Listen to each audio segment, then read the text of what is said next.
baggy pants. And we got this top. I've never worn this top because of stuff like this. It's like, what's the fit? Once I hit 19, I gradually found myself disconnecting with the spiritual community because I felt like it started to turn into another form of religion. So I kind of went on my consciousness journey. Spirituality just felt like another crutch. It felt like another vice. It felt like I wasn't being authentic. I felt like I had to wear earthy clothing and be into like, it felt like a persona. It felt like I'm still experiencing a void, and it drew me to want to explore even like deeper things. Like, okay, what is it that's really going on here? Really, like you attach yourself to like spirituality and religion because you're afraid, because of fear. So I went on this journey of like, okay, let me face my fears. Let me stop judging myself. Let me kind of break free from what's like normalized. Let me just become a little unhinged. So I went on this journey, this conscious journey of like, okay, let me explore my shadow. Like, that's what I caught, that side of me that I kept like repressed, like that meanness, those dark thoughts. Like, I said, okay, let me explore it. And then exploring it, I just allowed myself to be triggered and allow myself to respond. Not respond, to react. So I was very reactive. So my shadow was a very reactive shadow. So I went through a lot of trials and tribulations, learning that, you know, pride can get in the way of a lot of good things.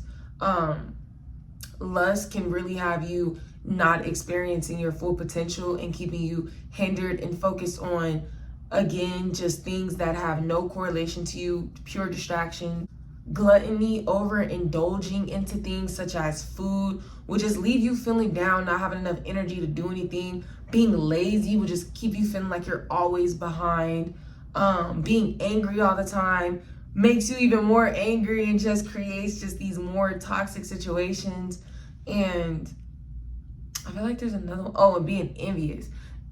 Just like, it just don't feel right. Like, hating on other people for something that you can create for yourself, just, that didn't sit with me at all. That, because I'm a more cerebral type of girl. You gotta give me some logic. That ain't logic to me. Like, if anything, I'm inspired. So I went through, I don't know if I named all of them, but I went through this experience. Let me look it up real quick. So we have sloth, I talked about, gluttony, lust, greed. That's the last one. And greed. Do I feel like I was greedy? In a sense, I don't feel like it was on a material level. I feel like it was on an emotional level. Like, I expected people to have like just this large ass emotional capacity for me, but I don't have that necessarily fully in return. So, you know, being 19 and just like realizing like I'm living out the consciousness of the 7 deadly sins was like absolutely crazy. And I'm not into religion at all. If anything, I've watched the anime, and that anime is, okay, that anime is spot on. You know, like, I was really in that consciousness as my shadow. And like, when I was young, I couldn't really put a name to it because I never really read the Bible. Like, I went to church, but I never dove into it. I was never attracted to it. But yeah, like, just diving into that really kind of, once I seen myself reflected in another, it really, really got me to say, I'm done exploring my shadow. Like, now that I have a full consciousness of who I am and what other side that I can be or what I can create, it's time for me to transmute that motherfucker.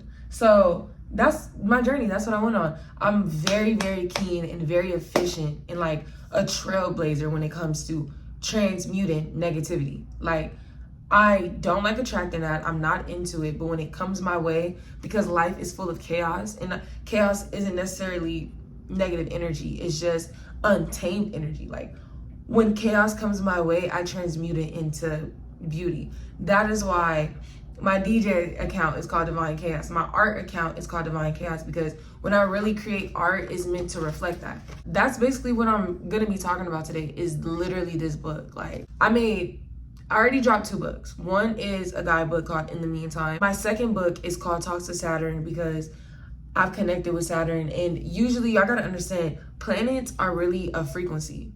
It's a state of mind before it is a rock. And we don't even really know if it's a rock because we've never been in space ourselves. And we're not about to believe none of the government or what they gotta say, because they've been running us in circles and traps for about 2,000 years now. So with pure awareness of the shadow, this is me being raw and authentic about my own journey in experiencing the shadow. And I do not believe the shadow is who you are and it's a piece of you.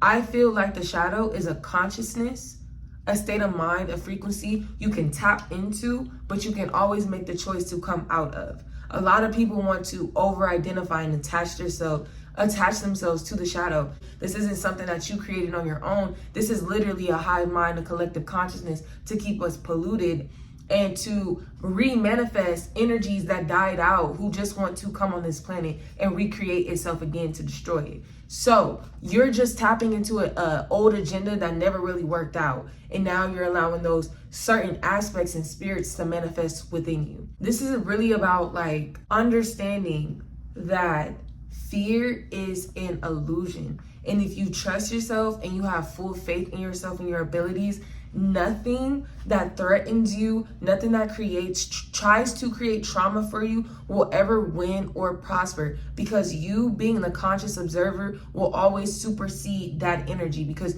you know exactly what it is, you know exactly its plans and its motive, but you have the power to make money with your mind and create an opportunity where that doesn't pan out, but what it is that you truly desire can.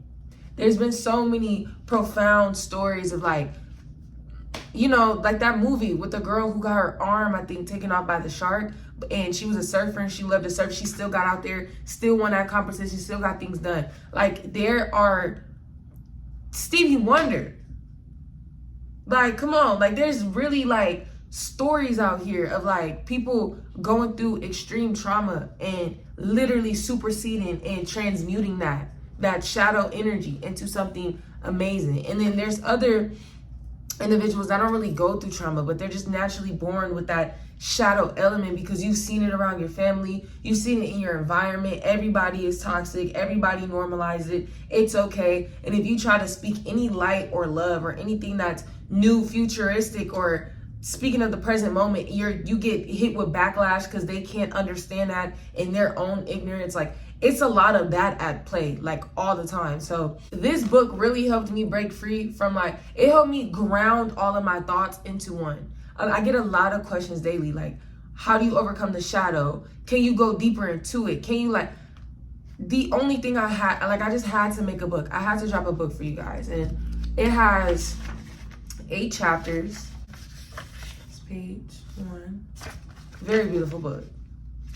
So the chapters we have are the X paradigm, which is your reality when you are living with the shadow, near the shadow, or being the shadow. So that's called your X paradigm. It's usually that paradigm that is negative, full of fear, and toxic.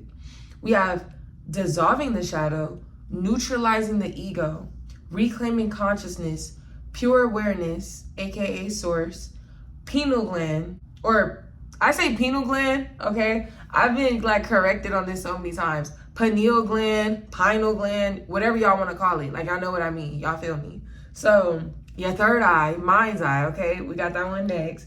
And then we got the microcosmic orbit in the Y paradigm. In this book, I bring you to who you are. You are the bridge between the material realm and the spiritual realm, which is unseen, unmanifested. You are that bridge.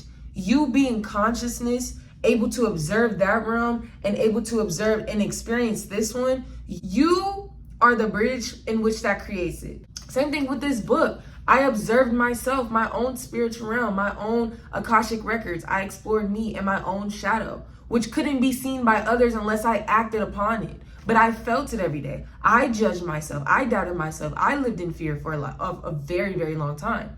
And I observed that.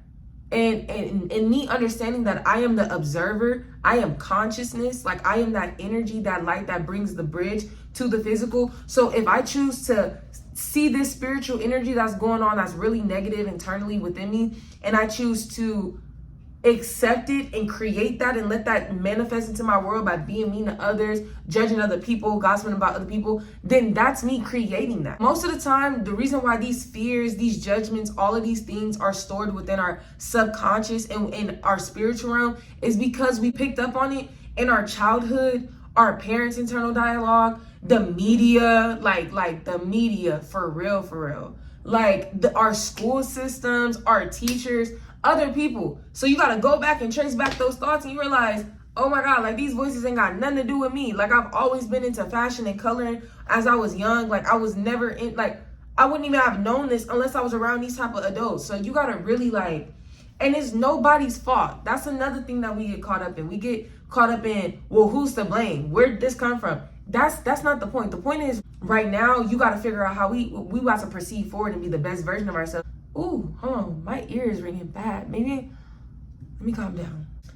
I'm going on a whole tangent for another video. This is why life is often like a paradox. Usually we're pulled in between two worlds, which is the vast, timeless awareness that simply just is, and the physical experience that demands actions, choices, and consequences. But what happens when you forget your true nature? You allow the mind to take control, the ego. You gotta neutralize the ego. It's in here.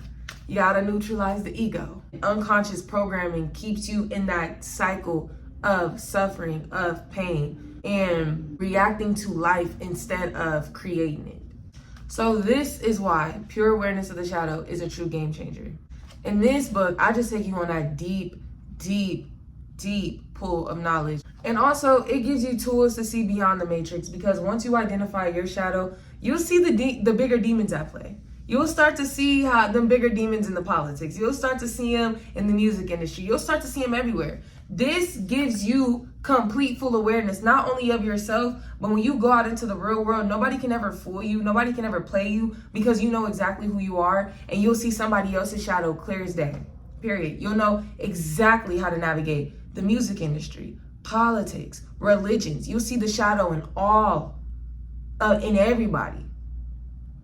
No matter how pretty of a face they try to put on, you're gonna see it. So that concludes the video, because it is 18 minutes and I did go on a little tangent. I might have cut it short, but yes, the book is available on Amazon. Okay, I am working on our free guide when it comes to our herbs and our indoor garden and stuff like that.